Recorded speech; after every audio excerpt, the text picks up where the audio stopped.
যখন বর্ণনা করে দিবে, এরপরে বান্দাকে রেখে বলবে, বান্দারে কেন অপরাধ করেছিস এইবার বল, অপরাধ কেন করলে এইবার বল। বান্দা এরপর আর স্বীকার করবে আল্লাহ করি নাই করে নাই। এরপর দ্বিতীয় পদ্ধতিতে আল্লাহ রাব্বুল আলামিন প্রমাণ করার জন্য আল্লাহ এই জবানকে বন্ধ করে দিবে। জোরে বলুন সুবহানাল্লাহ। জবান বন্ধ করে দিবে। আল্লাহ সেই কথা সূরা ইয়াসিনে বর্ণনা করতে গিয়ে বলেন, আল-ইয়াউমা নাখতিমু আলা আফওয়াহিহিম।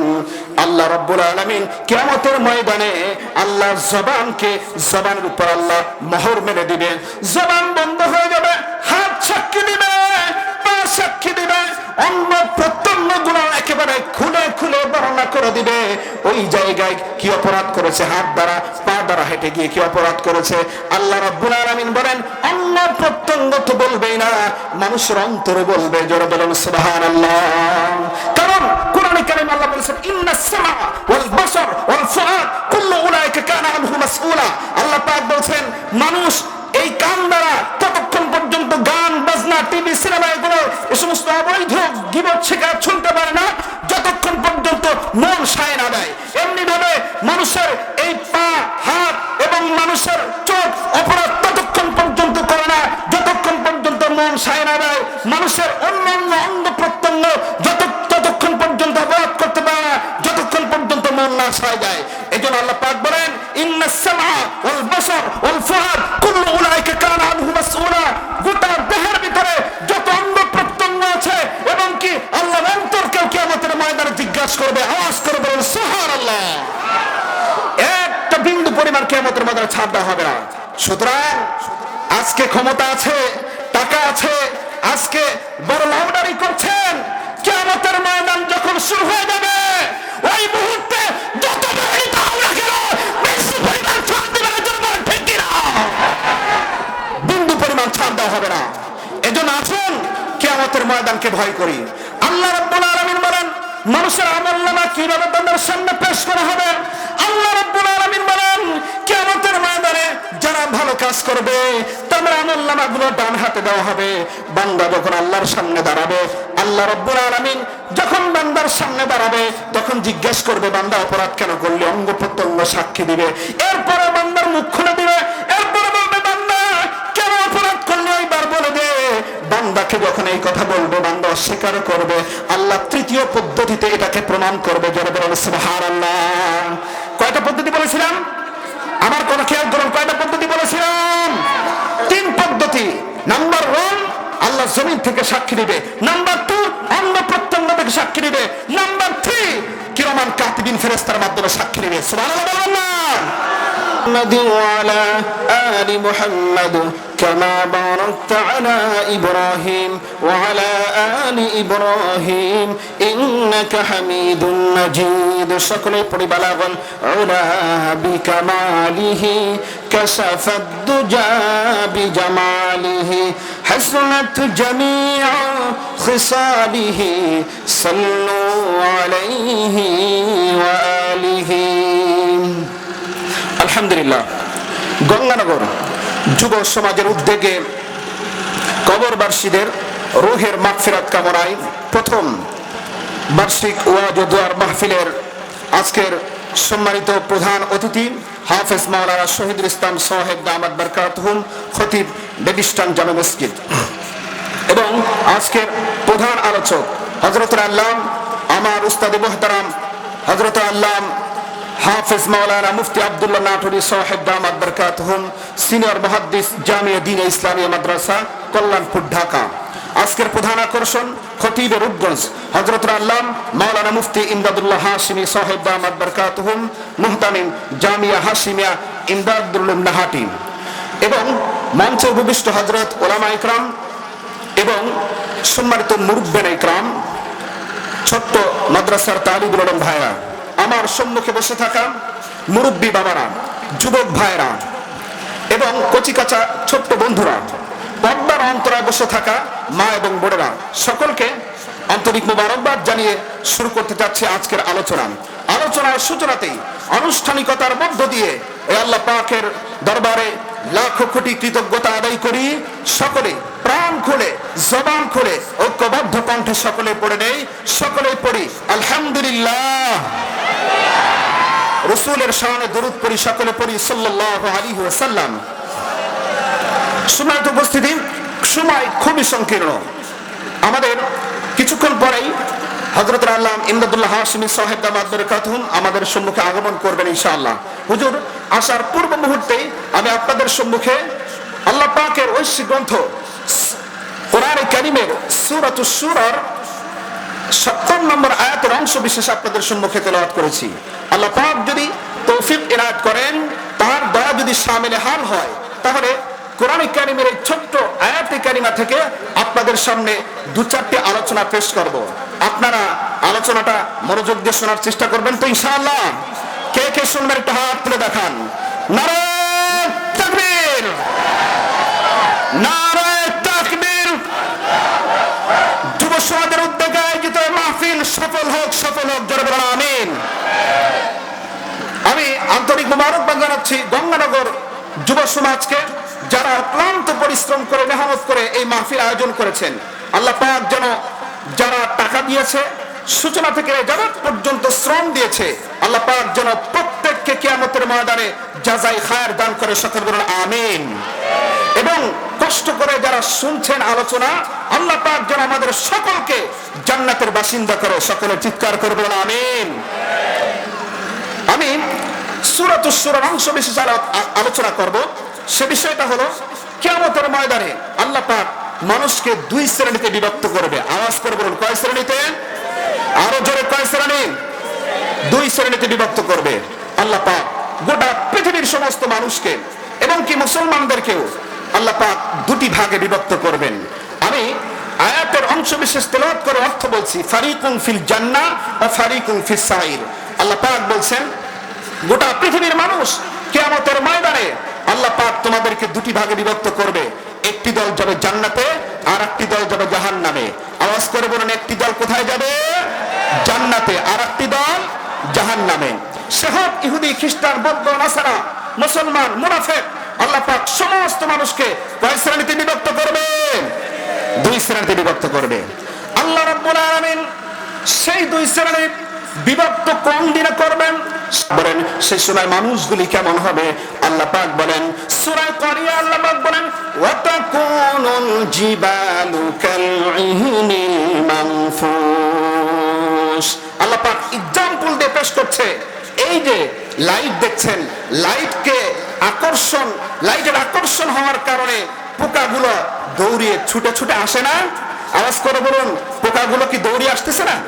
সামনে আসে, এসে লাইটে ধাক্কা লেগে আবার চলে যায়। আল্লাহ পাক বলেন সেই কিয়ামতের ময়দানে গোটা পৃথিবীর মানুষগুলোকে যখন আল্লাহ পাক উঠতে বলবেন, যখন আল্লাহ পাক মাহশারের মাঠ, কিয়ামতের ময়দানে হাশরের মাঠ কায়েম করবেন, গোটা পৃথিবীর মানুষগুলো এই কীট পতঙ্গের নাই, তারা সকলে আল্লাহর দিকে আসবে। আওয়াজ করে বলুন সুবহানাল্লাহ। আল্লাহ পাক বলেন সেই দিন কেমন হবে? আল্লাহ পাক বলেন সেই পাহাড়গুলো এভাবে হাত উঁচু করে দেখতে হয়। আল্লাহ পাক বলেন এই যে চট্টগ্রামের পাহাড়গুলো, পাহাড়ের নিচে দাঁড়িয়ে পাহাড়ের উপর দিকে হাত করে দেখতে হয়, টুটি পড়ে যায়, এত বড় উঁচু পাহাড়। আল্লাহ পাক বলেন সেই কিয়ামতের ময়দানে এই পাহাড়গুলি ধুলিত রঙিন তুলার ন্যায় উঠতে থাকবে। জোরে বলুন সুবহানাল্লাহ। এই দৃশ্য বর্ণনা করে আল্লাহ পাক বলেন যখন মানুষকে ডাকা হবে, সকলে কবর থেকে উঠবে। কেমন উঠবে? আমি আপনাদের সামনে দৃষ্টান্ত পেশ করছি কিয়ামতের একটা দৃশ্য। যেহেতু সময় খুব কম, আমি আপনাদেরকে পুরো কথাগুলো আমি গুছিয়ে বলতে পারবো না, সার সংক্ষেপ আমি আপনাদের সামনে পেশ করছি। একটু মনোযোগ সহকারে বসার চেষ্টা করুন। দেখুন কিয়ামতের ময়দানে যখন আল্লাহ পাক মাহশারের মাঠ, কিয়ামতের ময়দানে হাশরের মাঠ কায়েম করবে, কায়েম করার পর আল্লাহ রাব্বুল আলামিন গোটা পৃথিবীর মানুষগুলো যারা কবরের ভিতরে দাফন হবে, উলঙ্গ অবস্থায় কবর থেকে উঠবে। যারা শ্মশানে পড়েছে, যেই জায়গায় পড়ানো হয়েছে সেই জায়গা থেকে তারা উঠবে। সুবহানাল্লাহ বলবেন না? এরপরে যাদেরকে নদীর মাছ খেয়ে ফেলছে, খেয়ে পায়খানা করে দিয়েছে, সেই অধীর সমুদ্রের গভীর থেকে তারা উঠবে। সুবহানাল্লাহ বলবেন না? সব মানুষগুলো কিয়ামতের ময়দানে চলে আসবে। আসার পরে আল্লাহ রাব্বুল আলামিন গোটা পৃথিবীর মানুষকে একত্রিত করবেন। করার পর আল্লাহ রাব্বুল আলামিন, আমি মসজিদের কথা এর আগে বলেছি, আজকে আপনাদের সামনে এক্সাম্পল হিসেবে বলছি এজন্যই, কিয়ামতের ময়দানে এই যে সূর্য দেখছেন, দুনিয়ার সূর্য এই জমিন থেকে 9,30,00,000 মাইল দূরে, সেই সূর্যকে আল্লাহ পাক আধ হাত উপরে নিয়ে আসবে। শুধু তাই নয়, ভোল্টেজটাকে আল্লাহ পাক 1 গুণ নয়, 2 গুণ নয়, 70 গুণ বৃদ্ধি করবে। সুবহানাল্লাহ বলেন। 70 গুণ বৃদ্ধি করবেন। সেই কিয়ামতের ময়দানে আল্লাহ রাব্বুল আলামিন সূর্যটাকে আধ হাত উপরে যখন নিয়ে আসবেন, একেবারে রোদের তীব্রতায় মানুষের মাথার মগজগুলো মোমের মতো বয়ে বয়ে পড়বে সেই কিয়ামতের ময়দানে। আল্লাহ রাসূল বলেন, সেই কিয়ামতের দিনটা কত বড় হবে? মুফাসসিরিনে কেরাম বলেন, এই দুনিয়ার 50,000 বছর নয়, আল্লাহ রাব্বুল আলামিন আখিরাতের 50,000 বছর কিয়ামতের ময়দানে এত দীর্ঘায়িত করবেন। সেই কিয়ামতের ময়দানে মানুষ 50,000 বছরের মতো এত বড় দিনে আকাশের দিকে তার হা করে তাকিয়ে থাকবে। আল্লাহ রাসূল সাল্লাল্লাহু আলাইহি সাল্লাম এই কথা যখন বর্ণনা করতেছিলেন যে উলঙ্গ অবস্থায় উঠবে, আম্মা আয়েশা সিদ্দিকা রাদিয়াল্লাহু তাআলা আনহা বলেন, ওগো আল্লাহর নবী, সে সময় কি মানুষের স্মরণ করবে না? আল্লাহর নবী বললেন, আয়েশা, আয়েশা, সেই কিয়ামতের ময়দানে মানুষগুলো রোদের তীব্রতায় এত যন্ত্রণা পাবে, আকাশের দিকে তাকিয়ে থাকবে, মানুষ নিজের লজ্জাস্থানের দিকে তাকাবার কোনো সুযোগ পাবে না। এত কঠিন সেই ভয়ানক দৃশ্য হবে। আল্লাহ রাসূল এই কথা বলতেছিলেন, কাঁদতেছিলেন, আয়েশা কাঁদতেছিলেন। সেই কিয়ামতের দৃশ্য যে যেমনই হোক না কেন, আল্লাহ পাক সেই কঠিন মুহূর্তে মানুষকে দাঁড়াতে হবে। সেই কিয়ামতের ময়দানে 3টা জায়গা খুবই ভয়ানক অবস্থা হবে। আওয়াজ করে বলুন, কয়টা জায়গায়? আমার কথাগুলো আপনারা বুঝতেছেন? আমার কথাগুলো কি বোঝা যায়? মাশাআল্লাহ, 3টা জায়গা খুব ভয়ানক অবস্থা হবে। নাম্বার 1, যখন আল্লাহ পাক আমলনামা ডান হাতে বাম হাতে দিবে, এ সময় এক কঠিন দৃশ্য হবে। নাম্বার 2, আর একটা কঠিন মুহূর্ত চলে আসবে, সেই মুহূর্তে মিজানের পাল্লা, যখন আমলনামা দাড়ি পাল্লা দিয়ে মাপা হবে, সেই সময় মানুষের এক কঠিন দৃশ্য হবে। আর একটা হলো পুলসিরাতের সময়। 3টা সময় কঠিন হবে। 3টা সময় তো বলা সম্ভব নয়। আমি আপনাদের সামনে একটা আলোচনা করে আলোচনা শেষ করবো ইনশাআল্লাহ। শুনতে রাজি আছেন ইনশাআল্লাহ? আওয়াজ করে বলুন, শুনতে রাজি আছেন? কিয়ামতের ময়দানে আল্লাহ রাব্বুল আলামিন যখন হিসাবের কাঠগড়ায় মানুষকে দাঁড় করবে, দাঁড় করার পর যখন মানুষগুলো হিসাবের কাঠগড়ায় চলে আসবে, কাঠগড়ায় আসার পরে আল্লাহ রাব্বুল আলামিনের সামনে যখন দাঁড়াবে মানুষগুলো, তখন তারা সেই কিয়ামতের ময়দানে আল্লাহর সামনে এসে আসামিরা, অপরাধীরা যখন তার দৃশ্যগুলা, যখন আল্লাহ পাক কিয়ামতের ময়দানে কঠিন মুহূর্তে মানুষ আল্লাহর সামনে দাঁড়াবে, দাঁড়ানোর পরে মানুষগুলোর দৃশ্য এত ভীত সন্ত্রস্ত হবে, মানুষের ভীত সন্ত্রস্ত অবস্থায় আল্লাহ রাব্বুল আলামিন মানুষকে খুলে খুলে বলবে, বান্দা এই অপরাধটা কেন করলি? এই অপরাধটা কেন করলি? কেন চুরি করেছিস, বাটপারি করেছিস, নাফরমানি করেছিস, মানুষকে ধোঁকা দিয়েছিস, মানুষকে জুলুম করেছিস, অত্যাচার করেছিস, কেন করেছিস বান্দা বল? এই কথা যখন বলবে, বান্দা অমনিতে অস্বীকার করবে। যখন অস্বীকার করবে, আল্লাহ রাব্বুল আলামিন কিয়ামতের ময়দানে 3 ভাবে এটাকে প্রমাণ করবে। আওয়াজ করে বলুন, কয় ভাবেন? আরো জোরে বলুন, কয় ভাবেন? 3 ভাবে আল্লাহ পাক প্রমাণ করবেন। প্রথম নাম্বার প্রমাণ আল্লাহ রাব্বুল আলামিন সূরা জিলজালের ভিতরে বলেন, ইয়াউমাইযিন তুহাদ্দিসু আখবারাহা বিআন্না রাব্বাকা আওহা লাহা। বান্দা যেই জমিনে দাঁড়িয়ে অপরাধ করেছে, সেই জমিনকে আল্লাহ টান দিয়ে নিয়ে আসবে। এরপরে যেই জায়গায় দাঁড়িয়ে অপরাধ করেছে, মানুষকে ধোঁকা দিয়েছে, জুলুম করেছে, অবৈধভাবে মানুষকে থাপ্পড় দিয়েছে, অবৈধভাবে মানুষকে জুলুম করেছে, ওই জায়গাগুলো আল্লাহ টান দিয়ে নিয়ে আসবে। নিয়ে আসার পর জায়গাকে বলবে, জায়গা, ও জমিন, তোর উপর দাঁড়িয়ে আমার বান্দা কি অপরাধ করেছে বলে দে, বলে দে। তখন জমিন বিআন্না রাব্বাকা আওহা লাহা, জমিন সব বিষয় টোটাল বর্ণনা করে দেবে। যারা বলুন সুবহানাল্লাহ। কিয়ামতের ময়দানে সব কথাগুলি যখন বর্ণনা করে দিবে, এরপরে বান্দাকে রেখে বলবে, বান্দারে কেন অপরাধ করেছিস এইবার বল, অপরাধ কেন করলে এইবার বল। বান্দা এরপর আর স্বীকার করবে আল্লাহ করি নাই করে নাই। এরপর দ্বিতীয় পদ্ধতিতে আল্লাহ রাব্বুল আলামিন প্রমাণ করার জন্য আল্লাহ এই জবানকে বন্ধ করে দিবে। জোরে বলুন সুবহানাল্লাহ। জবান বন্ধ করে দিবে আল্লাহ। সেই কথা সূরা ইয়াসিনে বর্ণনা করতে গিয়ে বলেন, আল-ইয়াউমা নাখতিমু আলা আফওয়াহিহিম। আল্লাহ রাব্বুল আলামিন কিয়ামতের ময়দানে আল্লাহ জবানের উপর আল্লাহ মোহর মেরে দিবে। জবান বন্ধ হয়ে যাবে, হাত সাক্ষী দিবে, পা সাক্ষী দিবে, অঙ্গ প্রত্যঙ্গ গুলো একেবারে খুলে খুলে বর্ণনা করে দিবে ওই জায়গায় কি অপরাধ করেছে, হাত দ্বারা পা দ্বারা হেঁটে গিয়ে কি অপরাধ করেছে। আল্লাহ রাব্বুল আলামিন বলেন অঙ্গ প্রত্যঙ্গ তো বলবেই না, মানুষের অন্তরে বলবে। জোরে বলুন সুবহানাল্লাহ। কারণ কোরআনে কারীম আল্লাহ বলেছেন ইন্নাস সামা ওয়াল বাসার ওয়াল ফুআদ কুল্লু উলাইকা কানা আনহু মাসউলা। আল্লাহ পাক বলেন মানুষ এই কান দ্বারা ততক্ষণ পর্যন্ত গান বাজনা টিভি সিনেমা এগুলো এই সমস্ত অবৈধ গীবত শিকার শুনতে পারে না যতক্ষণ পর্যন্ত মন সায় না দেয়।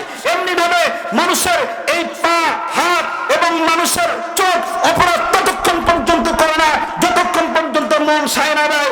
মানুষের অন্যান্য অঙ্গ প্রত্যঙ্গ ততক্ষণ পর্যন্ত অপরাধ করতে পারে না যতক্ষণ পর্যন্ত মন না সায় যায়। এই জন্য আল্লাহ পাক বলেন ইন্নাস সামা ওয়াল বাসার ওয়াল ফুআদ কুল্লু উলাইকা কানা আনহু মাসউলা। গোটা দেহের ভিতরে যত অঙ্গ প্রত্যঙ্গ আছে এবং কি আল্লাহ অন্তরকে কিয়ামতের ময়দানে জিজ্ঞাসা করবে, আওয়াজ করে বলুন সুবহানাল্লাহ। একটা বিন্দু পরিমাণ কিয়ামতের ময়দানে ছাড় দেওয়া হবে না। সুতরাং আজকে ক্ষমতা আছে, টাকা আছে, আজকে বড় লাউডারি করছেন, কিয়ামতের ময়দান যখন শুরু হয়ে যাবে ওই মুহূর্তে যত বড়ই দাও না কেন বেশি পরিমাণ ছাড় দেবে না। জন্য ঠিক কিনা? বিন্দু পরিমাণ ছাড় দেওয়া হবে না। এজন্য আসুন কিয়ামতের ময়দানকে ভয় করি। আল্লাহ রাব্বুল আলামিন বলেন মানুষের আমলনামা কিভাবে তাদের সামনে পেশ করা হবে। আল্লাহ রাব্বুল আলামিন বলেন কিয়ামতের ময়দানে যারা ভালো কাজ করবে তাদের আমলনামাগুলো ডান হাতে দেওয়া হবে। বান্দা যখন আল্লাহর সামনে দাঁড়াবে, আল্লাহ রাব্বুল আলামিন যখন বান্দার সামনে দাঁড়াবে তখন জিজ্ঞেস করবে বান্দা অপরাধ কেন করলি, অঙ্গ প্রত্যঙ্গ সাক্ষী দিবে। এরপরে বান্দার মুখ খুলে দিবে, এরপরে বলবে বান্দা কেন অপরাধ করলি এইবার বলে দে। বান্দাকে যখন এই কথা বলবে বান্দা অস্বীকার করবে। আল্লাহ তৃতীয় পদ্ধতিতে এটাকে প্রমাণ করবে। যারা বলেন সুবহানাল্লাহ। কয়টা পদ্ধতি বলেছিলাম? আমার কথা খেয়াল করুন, কয়টা পদ্ধতি বলেছিলাম? 3 পদ্ধতি। নাম্বার 1 আল্লাহ জমিন থেকে সাক্ষী দিবে। নাম্বার 2 অঙ্গ প্রত্যঙ্গ থেকে সাক্ষী দিবে। নাম্বার 3 কিরামান কাতিবিন ফেরেশতার মাধ্যমে সাক্ষী দিবে। সুবহানাল্লাহ। আল্লাহ রাব্বুল আলামিন বলেন কিরামান কাতিবিনা ইয়ালামুনা মা তাফআলুন। ভালো কাজ করেছি, খারাপ কাজ করেছি, সবগুলো আল্লাহ রাব্বুল আলামিন খুলে খুলে আমলনামা যখন পেশ করা হবে তখন বান্দা সব জিনিসগুলো দেখে আফসোস করে বলবে আল্লাহ আমি অপরাধ করেছি। বলবে কেন অপরাধ করেছিস? বলবে শেষ করে নেই, শেষ করে কেন অপরাধ করেছিস? আল্লাহ রাব্বুল আলামিন বলেন কেন অপরাধ করেছিস? ওই মুহূর্তে যখন এই কথা বলা হবে বান্দা তখন বলবে আল্লাহ রাব্বুল আলামিনের কাছে তখন ভুল স্বীকার করবে। ভুল স্বীকার করার পর আল্লাহ রাব্বুল আলামিন ওই বান্দাকে জিজ্ঞাসা করবে বান্দারে এত অপরাধ করলি, সুতরাং আজকে তুই একটু খেয়াল করে দেখ দুনিয়ায় তোকে আমি চোখ দিয়েছিলাম, আমার নিয়ামত কান দিয়েছিলাম, অঙ্গ প্রত্যঙ্গ দিয়েছিলাম, সুতরাং এইগুলোর দ্বারা যখন অপরাধ করেছিস আজকে তোর বিন্দু পরিমাণ ছাড় নাই। এই ছাড় যখন দিবে না তখন বান্দা আল্লাহ পাকের সামনে দাঁড়িয়ে অপরাধ স্বীকার করতে চাইবে না। ওই মুহূর্তে আল্লাহ রাব্বুল আলামিন 3 পদ্ধতিতে অপরাধ স্বীকার করবে। অপরাধ সাক্ষ্য দিয়ে আল্লাহ পাক এটা প্রমাণ করবে। প্রমাণ করার পর ওই কিয়ামতের ময়দানে বান্দা আল্লাহ পাকের সামনে অপরাধ হিসেবে দাঁড়াবে। তখন আমলনামা ডান হাতে না দিয়ে বাম হাতে দিবে। বাম হাতে কেমন দিবে এই কথাটা বলে আমি শেষ করছি। একটু মেহরবানি করে একটু বসেন কষ্ট করে। দেখুন এই কথাটা বলে শেষ করে দিচ্ছি। দেখুন কিয়ামতের ময়দানে বান্দার আমলনামা যখন বাম হাতে দেওয়া হবে কিভাবে, আমি সেই কথা আলোচনা করতে কোরআন শরীফটা খুলছিলাম, সময় সংক্ষিপ্ততার কারণে আমি বলতে পারি নাই। দেখুন আল্লাহ রাব্বুল আলামিন আমলনামা কিভাবে দিবে। অপরাধী আমলনামা যখন পেশ করা হবে তখন বান্দা আমলনামা ডান হাতে নিতে চাইবে। আল্লাহ পাক ফেরেশতাদের হাত ধরে সাথে সাথে পিছনে আল্লাহ পাক বেঁধে দিবেন। পিছনে যখন বেঁধে দিবেন এরপরে ওই বান্দা বাম হাত অগ্রসর করবে। বাম হাত যখন অগ্রসর করবে ফারীকুন ফিল জান্নাতি ওয়া ফারীকুন ফিস সাঈর।